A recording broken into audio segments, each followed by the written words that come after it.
Et bonjour à tous, on se retrouve pour la vidéo sur le message. Alors cette fois je vais pas faire jour par jour, je vais faire pour vendredi, samedi, dimanche. Comme ça je peux profiter de mon week-end parce que moi aussi on va pas se mentir, j'ai envie de fêter la fin de l'année et de rattaquer la nouvelle sur de meilleurs auspices. Je crois qu'on en a tous un peu marre de cette fin d'année. Alors donc pour le week-end du donc demain 29, oui parce que je tourne la vidéo en avance pour pouvoir les poster au fur et à mesure quand j'ai le temps de tourner et que je suis bien concentrée, sinon ça sert à rien, c'est pour faire des vidéos et pas être concentrée. Donc ça sera oui, le 30, le 31 et le 1er janvier. Allez, c'est parti pour le week-end du 30, 31 et 1er janvier. Hop, ça m'avait l'air de la perle. Ah ça tombe très très bien avec une fin d'année. La perle, témoigner de la reconnaissance pour ce que vous avez dans la vie. Bah oui, en règle générale, quand on passe du 31 au 1er, c'est le moment aussi, oui, de remercier. Après avoir fait le bilan de l'année, même si on en a plutôt bavé pour certains, on remercie quand même pour ce qu'on a eu. Parce que quoi qu'il arrive, chaque épreuve, aussi difficile soit-elle, et j'entends que ça soit des fois difficile de rester positif à se dire que voilà, mais même les expériences les plus dures sont là pour nous faire évoluer, donc il faut être reconnaissant. Je sais, ça va faire tiquer beaucoup de personnes quand je dis ça, mais j'assume. Alors, c'est parti pour le week-end. On nous parle de bénédiction. De bénédiction, voilà. Faut se mettre à jour pour la nouvelle année. Se nettoyer pour la nouvelle année. Pour attaquer en étant reconnaissant et positif. Qu'est-ce qu'on nous dit d'autre pour le week-end? Le 30, 31, le 1er. Hop, ça saute pas beaucoup, dis donc. Ah, la lumière au bout du tunnel. Très long tunnel. Alors pour certains, il peut y avoir une impression de se sentir seul. C'est vrai que les périodes de fête, pour certaines personnes, sont... comment dire, pour certains, ça fait ressortir un peu la solitude qu'on peut avoir. Ça peut faire ressortir la perte de certaines personnes, vivantes ou décédées, parce que voilà, on peut avoir coupé les ponts avec certaines... on peut avoir coupé les ponts. Quoi qu'il arrive, voilà, même si pour certains c'est compliqué mentalement, émotionnellement, gardez à l'esprit que vous n'êtes jamais seul. Même si après, les défunts, c'est toujours compliqué d'accepter de se dire qu'ils sont avec nous parce que la communication n'est pas la même. On est toujours entouré, même quand vous ne le voulez pas, on est toujours entouré. Donc là, pour certains, voilà, ça peut être aussi compliqué et se sentir seul. En tout cas, il y a une abondance à venir. Une abondance à venir, ça peut être voilà, le fait d'être dans la gratitude, le fait de... Parfois avec les périodes de... L'image que j'ai en fait, par exemple, pour vous donner un exemple, pour illustrer ce qu'on essaye de nous dire, le reste de l'année, on va être tout le temps la tête dans le guidon, à fond, etc. On perd un peu la bienveillance envers l'autre, on perd un peu le réconfort, les choses comme ça. Et là, l'image que j'ai, c'est, voilà, vous avez la petite mamie qui essaye d'attraper son rouleau de papier toilette tout en haut de l'étagère de Intermarché, et vous allez l'aider. Ça va être toutes ces petites bonnes actions qui, peut-être pour vous, vont paraître complètement anodines, mais pour l'autre, ça va être quelque chose d'énorme. Et là, en fait, ce qu'on nous dit, c'est ça, c'est si vous savez qu'il y a des personnes qui se sentent seules, qui se sentent pas bien, qui se sentent déprimées, parce que les périodes de fête, ça reste toujours très difficile, ça peut être très lourd pour certains. Moi, la première, je déteste les fêtes de fin d'année, sauf pour manger. Hein. Soyons clairs, quand on mange le foie gras et compagnie, la bouffe, c'est la vie. Hein. Mais plus sérieusement, il y en a pour qui les repas de famille, c'est lourd. Il y en a pour qui c'est faut prendre sur soi, voilà. Si vous avez la possibilité de faire une bonne action, un sourire, une discussion, peu importe, faites-le. Franchement, c'est hyper important. Ne le faites pas pour vous sentir bien derrière ou pour vous dire « Ah j'ai fait ça, je vais avoir ça en retour ». Faites-le juste avec le cœur. J'en ai la chair de poule de dire ça. Un truc de fou. Et l'envie de pleurer tellement pour vous dire, tellement c'est fort. Accompagnant les autres dans ces moments difficiles. Toute l'année est toujours très compliquée. Alors si pendant les périodes de fête, on peut se mettre sur pause en tant qu'être humain et être beaucoup plus bienveillant et dans l'amour et non la violence et tout ça, ça serait vraiment bien, franchement. C'est important. Incroyable ce genre d'émotion. la pénitence. On arrête de s'auto-flageller. On arrête c'est lourd comme tirage un peu quand même. On arrête de s'en vouloir de certaines choses. Il faut arrêter aussi ouais, il faut arrêter de s'en vouloir.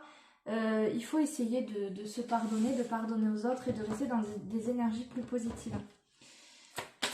Bah dis donc, c'est un sacré week-end qui chamboule. Je vous avais dit, de toute façon, les énergies de fin d'année, elles sont positives et négatives en même temps. Donc ça chamboule. Il y a des moments où, vous voyez, on a la carte de l'épreuve. Il y a eu beaucoup de choses, ça a été compliqué. C'est un labyrinthe. Enfin, c'est on dirait un manège à sensations. Pour les fêtes de fin d'année, moi, ça me le fait en général. Je pense que pour beaucoup, ça le fait. C'est un manège à sensations. Ça va bien et puis hop, ça monte, on est content, on se dit ouais, on va passer un repas de Noël, ça va être chouette. Et puis on redescend derrière et puis ça stagne un peu, puis on remonte. Et c'est ça les fêtes de fin d'année. Émotionnellement, c'est pas stable du tout. Il y a des choses, voilà, comme je vous dis, des personnes à qui on a arrêté de parler, qui nous reviennent en tête. Voilà. Donc soyez reconnaissants de tout ce que vous avez. Transmutez tout ce qui est négatif en positif. Dites-vous, toujours pareil que... je sais pas la phrase en tête, elle tourne, mais j'arrive pas à la formuler. À toi et le ciel t'aidera, mais il faut aussi aider les autres. Ouais, c'est vraiment sur le truc de... Voilà, la solidarité. J'ai trouvé. La solidarité. Oh là! La solidarité. Pour certains, il peut y avoir la lumière qui est faite sur des papiers. Ah, ça me fait penser aussi peut-être si certains attendent des réponses sur un crédit. Après, dans le week-end, c'est les fêtes, les gens ils bossent pas trop, mais voilà, pour certains, ça parlera pas à tout le monde, mais je le dis. Pour certains, s'il y avait un blocage sur des papiers ou sur quelque chose de financier pour un projet, il y a une solution qui est trouvée, on y voit plus clair. Soit il y a une solution qui est trouvée, alors soit quelqu'un vous apporte ce qu'il faut, un organisme,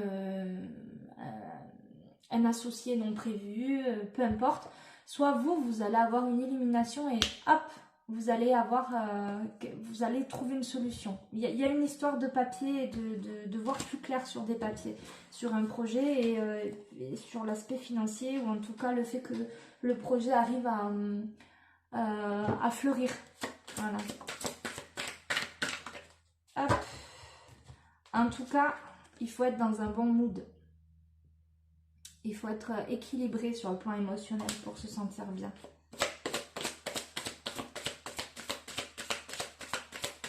Peut-être changer de jeu. On va partir sur un tarot.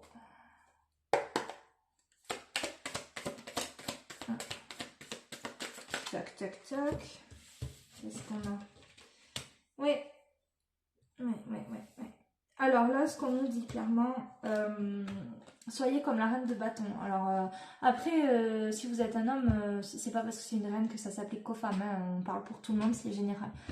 Elle, en fait, la reine de bâton, elle est beaucoup dans le désir, dans réaliser ses désirs, etc. Elle est beaucoup dans la créativité. Voilà, elle est lumineuse. Et en fait, là, on parle de se libérer. De se libérer. Si vous êtes quelqu'un plutôt renfermé, si vous êtes... si jusqu'à maintenant vous n'arriviez pas à tenir vos positions, on vous dit, soyez comme elle, ouvrez-vous à 100% et tenez vos positions. Arrêtez de baisser la garde, arrêtez de... Comment dire? Arrêtez de toujours vous mettre à genoux face à quelqu'un qui vous semble plus fort. Je sais pas si ça va parler à quelqu'un, mais il y a cette notion de... ben, voilà, je vous donne un autre exemple très bête, parce que de toute façon, il n'y a que en donnant des exemples que j'arrive à expliquer. Vous avez un repas de famille qui est prévu. Vous aviez... ben, la tante, une grande tante veut encore le faire chez elle comme chaque année, et vous aviez envie de le faire chez vous. Tenez vos positions. Expliquez le pourquoi du comment. Enfin, il y a cette notion de... alors, on reste dans la solidarité, etc. Mais il y a aussi cette notion de ne pas lâcher, de ne pas toujours être celui ou celle qui va s'adapter aux autres. Voilà, ça reste... si c'est pas ok pour vous d'aller manger chez tante Marguerite, ben c'est pas ok pour vous. Et c'est pas grave. C'est pas grave. C'est peut-être le moment justement de changer. Si ça fait 10 ans que vous le faites chez tante Marguerite, bon ben voilà. Bon, après, je vous sors des exemples vraiment complètement... hein. Mais vu qu'on parle du 31, pour moi c'est vraiment cette... il faut que le 31 au soir, quand vous passez à la nouvelle année, vous soyez accompagné de personnes qui résonnent avec vous, qui vibrent comme vous, qui vous donnent envie de commencer cette nouvelle année avec les câlins, les bisous, l'euphorie, l'envie de décrocher la lune. Voilà, tout simplement. D'être avec des personnes qui vous donnent pas l'impression d'être jugées, qui vont pas vous dire « Ah, t'as fait cuire la dinde comme ça » ou « T'as fait ça comme ci » Soyez avec des personnes qui vibrent comme vous et qui, voilà, il vaut mieux des fois être que 2 ou 3, mais être bien, plutôt que d'être 50 et en fait de ne pas passer une bonne soirée parce qu'un tel aura critiqué un tel ou machin. Enfin, vous voyez comment c'est, hein, de toute façon, c'est pas... Donc il faut, voilà. Je fais des vidéos de plus en plus longues, c'est magnifique. Je suis une vraie pipelette. Voilà. On célèbre en toute simplicité. Et je vais rester sur cette carte-là parce qu'elle est juste magnifique. Restez en toute simplicité. Fêtez cette transition en toute simplicité. On boit un verre, on mange comme des cochons, on met de la musique, on s'amuse. Pendant une soirée, on coupe le cerveau. On ne pense pas à la facture à payer, on ne pense pas à la CAF à appeler, on pense pas. On coupe tout et on s'amuse juste tout simplement. J'adore cette carte. Elle est trop belle, il fallait qu'elle sorte. Si on doit demander un petit conseil. Ça c'est... j'ai que le nom en anglais. Reine de la Lune. Traduction pas très... je vous chercherai le vrai... Alors, si on a un conseil pour ce week-end, même si cette carte était plutôt pas mal en conseil. Ouh! Et ben voilà, on met son cerveau en off. J'ai pas d'autres mots. Voilà. On va rester sur ça. Et ben je vous souhaite un bon week-end. Je vais pas faire encore les vœux parce que j'aime pas faire en avance. Mais je vous souhaite de profiter de votre réveillon. Manger, buvez, dansez, rigolez, jouez. Et on se retrouve pour l'année prochaine. Bye bye!